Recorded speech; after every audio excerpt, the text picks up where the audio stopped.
Quão extraordinário é crermos num Deus que nos ama. Que o Deus de Abraão nos guie nesses momentos de estudo da sua palavra.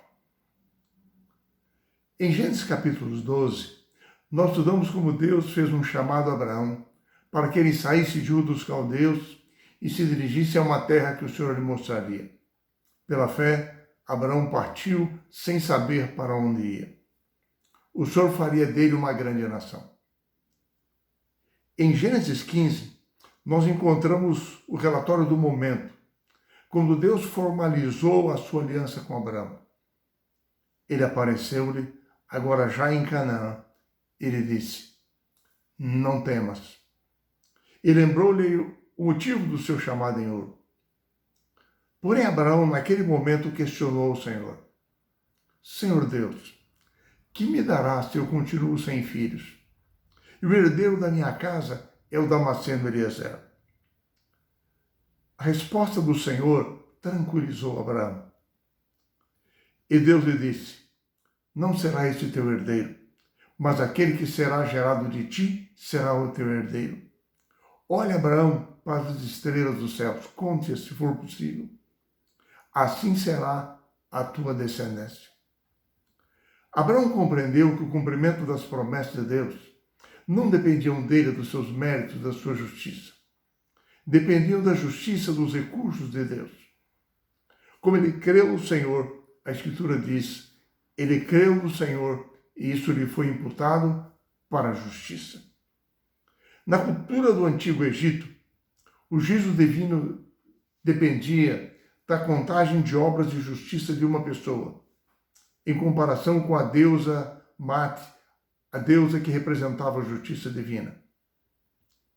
Para muitas pessoas hoje, as bênçãos que recebemos dependem da nossa contabilidade com Deus, se temos mais ou menos méritos para ganharmos a salvação.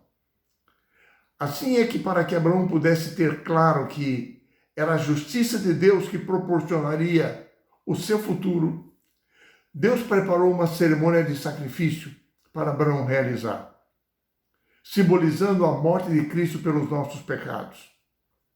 A salvação que recebemos manifestada por sua graça, seu sacrifício por nós, a sua justiça a nós imputada.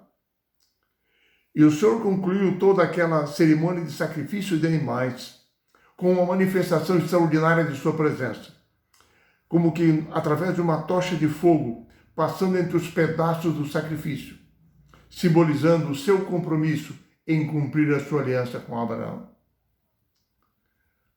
A história de Abraão nos mostra que muitas vezes, mesmo após crermos, nós somos assaltados pela dúvida. 10 anos após haver chegado a Canaã, agora com 85 anos de idade, depois de estar estabelecido, ser respeitado na terra, ele ainda tinha um problema. Ele não tinha filhos. Onde estava a descendência prometida?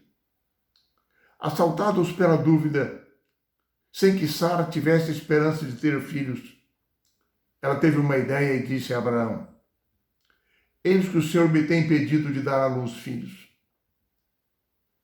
Além de Deus ser responsabilizado pela situação, Sara incentivou Abraão a recorrer a uma prática comum no Oriente Médio. Uma serva substituiria a sua senhora, provendo-lhe filhos quando ela não podia tê-los. E ela disse: toma, pois, a minha serva, e assim me edificarei com filhos por meio dela.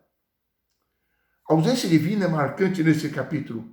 Em lugar de consultarem ao Senhor, aquele que havia crido duvidou. Abraão fraquejou, e assim ele aceitou o conselho de Sara e tomou Agar, a serva egípcia de Sara, como sua esposa. A estratégia pareceu ser eficiente. Em lugar de confiar nas promessas de Deus, Agar engravidou. Mas a recompensa imediata conduziu a problemas imediatos.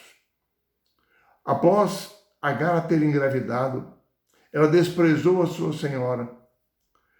Após esse afastamento da vontade de Deus, veio o desprezo, a disputa, a humilhação, e finalmente Agar teve que fugir da presença de sua senhora Sara.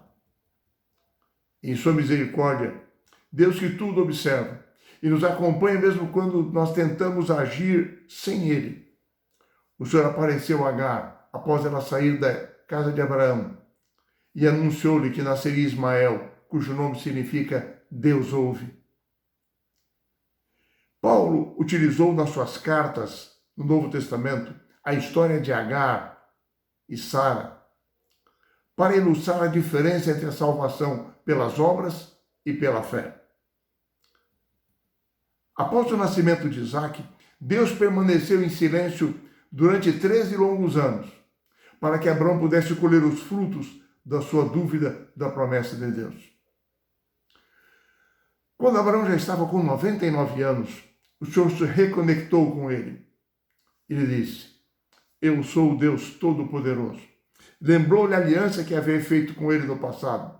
Mudou o nome de Abrão para Abraão e de Sarai para Sara.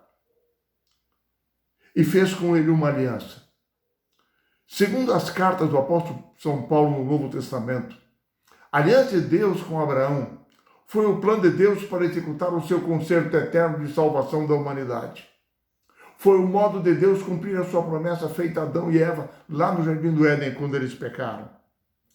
Assim, mais ainda para Paulo, no concerto de Deus com Abraão estão incluídos não apenas o nascimento físico de um povo, o nascimento do Messias, mas, primeiro, a antiga aliança feita no Monte Sinai com Israel, a descendência carnal de Abraão, tendo o santuário como simbologia, e também a nova aliança promulgada na cruz por Cristo Jesus, trazendo salvação para todas as nações, estabelecendo Israel espiritual a sua igreja. Assim, Paulo nos mostra a abrangência da aliança abraâmica. Segundo o Novo Testamento, a circuncisão na aliança abraâmica era um sinal carnal para o Israel carnal. No Novo Testamento, nos é apresentado o batismo como um símbolo espiritual para o Israel espiritual de Deus, a descendência espiritual de Abraão. Em Gênesis 18, nós percebemos Deus reaparecendo a Abraão. Quando Abraão estava assentado à entrada de sua tenda ao meio-dia, ele viu 3 homens vindo em sua direção. Eles pareciam estrangeiros. Estariam eles cansados? Abraão tratou-os com tal hospitalidade que o seu exemplo é apresentado no Novo Testamento como modelo para os cristãos de como Deus espera que nós tratemos os estrangeiros. Abraão se apressou em preparar-lhes uma refeição, permaneceu ao lado deles atento às suas necessidades, pronto para servi-los. Mas logo ele se deu conta de que eram seres celestiais, tanto que ele chamou um deles pelo nome de Adonai, Senhor meu. Ele já havia estado em contato com Deus antes, e ele sabia diferenciar bem a sua presença com ele. Naquela ocasião, o Senhor lhe comunicou: certamente eu voltarei a ti daqui a 1 ano, e Sara, tua mulher, dará à luz um filho. Conquanto Sara risse da situação, porque ela já estava com 89 anos e Abraão com 99, a presença de Deus confirmou a promessa. O nascimento de Isaque e as suas lições nós estudaremos na próxima semana. O curioso é que, após o anúncio do nascimento de Isaque daí 1 ano, o Senhor apresentou a Abraão que iria destruir Sodoma e Gomorra, o lugar onde Ló morava.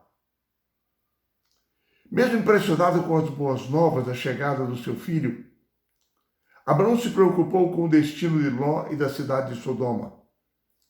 Impressiona-nos o fato de que o amigo de Deus intercedia em favor de outras pessoas, mesmo que fossem ímpias. Assim, Abraão argumentou com Deus: se houvesse ali em Sodoma um remanescente fiel, quem sabe umas 50 pessoas, Deus destruiria a cidade? Ele começou intercedendo em favor de 50, mas depois ele percebeu que poderia não encontrar ali 50, e ele chegou até o número de 10. E Deus lhe prometeu: ele não destruiria a cidade se houvesse ali 10 justos. Porém, o Senhor não encontrou tal grupo de pessoas ali e destruiu a cidade. Na história de Sodoma e Gomorra, nós encontramos 3 lições especiais. A primeira delas é que a maldade da cidade havia ultrapassado o limite da misericórdia de Deus para continuar existindo. A história daquela cidade é apresentada na Bíblia como um prenúncio do que ocorrerá na terra, quando Deus eliminar finalmente o pecado. Quando todas as profecias bíblicas tiverem se cumprido, Deus, em sua misericórdia, intervirá na história dessa terra, para pôr fim ao pecado, à dor e ao sofrimento. Hoje, Deus dá-nos um tempo de misericórdia e de arrependimento, de preparo para a sua vinda. A segunda lição que aprendemos na história de Sodoma e Gomorra é que Deus salvou um remanescente fiel. Ló e suas 2 filhas foram salvos.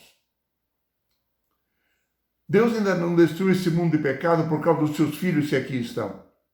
Ao final da história desse mundo, Deus salvará os seus filhos, um remanescente fiel, e fará novas todas as coisas, restaurando esta terra. A terceira lição que aprendemos é que Abraão era um intercessor em favor das pessoas. Ele apresentava Deus às pessoas e as pessoas a Deus. Ele foi um instrumento para a salvação de muitos.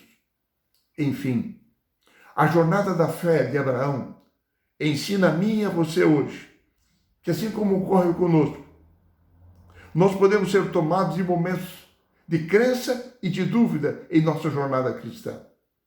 Nem sempre nós compreenderemos todos os planos de Deus. Nem sempre entenderemos como Ele atua. Porque Ele está nos guiando de uma forma, porque Ele está procedendo de outra forma. Nós precisamos de avançar pela fé, confiando sempre na sabedoria e nas providências de Deus. Com todas as nossas limitações, a minha e a sua necessidade hoje é sermos justificados, salvos pelo Senhor. Crermos em sua graça salvadora, nos colocarmos em suas mãos e caminharmos com Ele pela fé. Que o Senhor nos abençoe, nos guie para tanto.